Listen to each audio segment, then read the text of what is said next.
Assalamualaikum warahmatullahi wabarakatuh.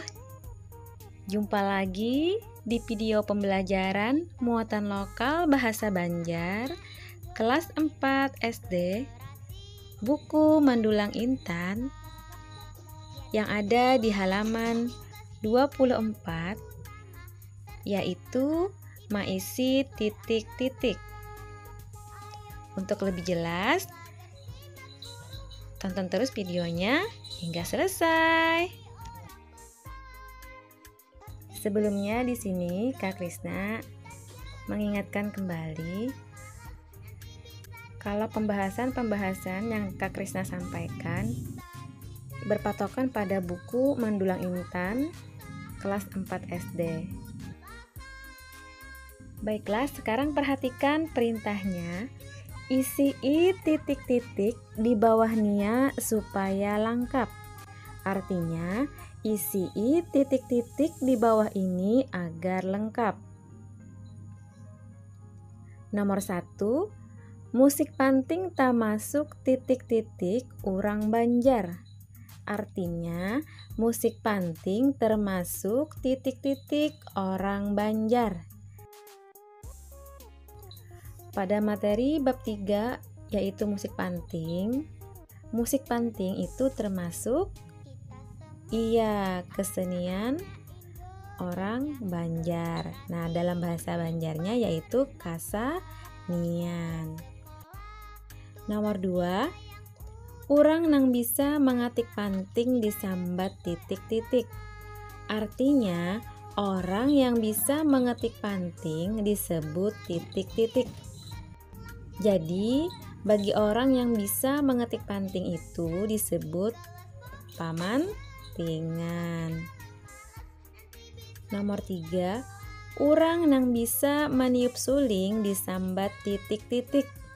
Artinya, orang yang bisa meniup suling disebut titik-titik.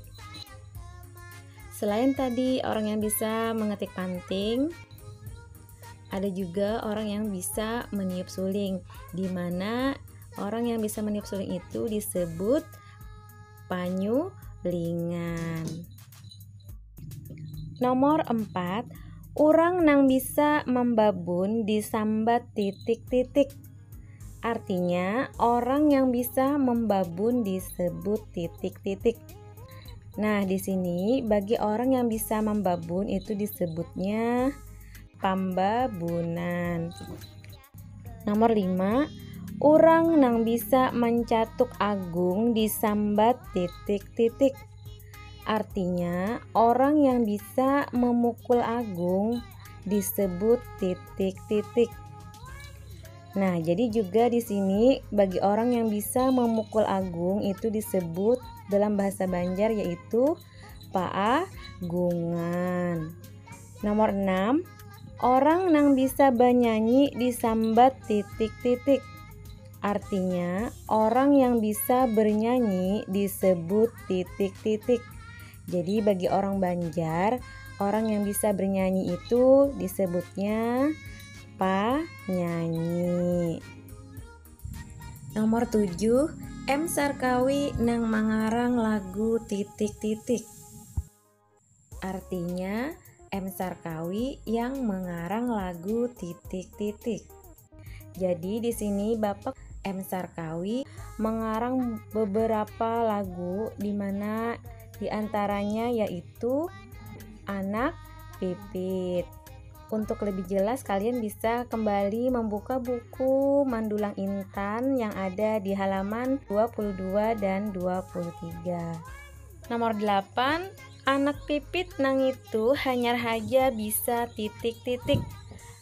Artinya, anak pipit itu baru saja bisa titik-titik. Nah, tentunya di sini anak pipit baru saja bisa terbang. Dalam bahasa Banjar yaitu tarabang. Nomor 9, titik-titik burung pipit ada di atas pohon pisang. Artinya, titik-titik burung pipit ada di atas pohon pisang. Mungkin di sini beberapa dari kalian sudah tahu ya Kalau biasanya di atas pohon pisang itu burung pipit suka sekali bersarang. Jadi jawabannya yaitu sarang. Terakhir 10. Ada saganggam titik-titik gasan umpan burung pipit. Artinya ada segenggam titik-titik untuk umpan burung pipit.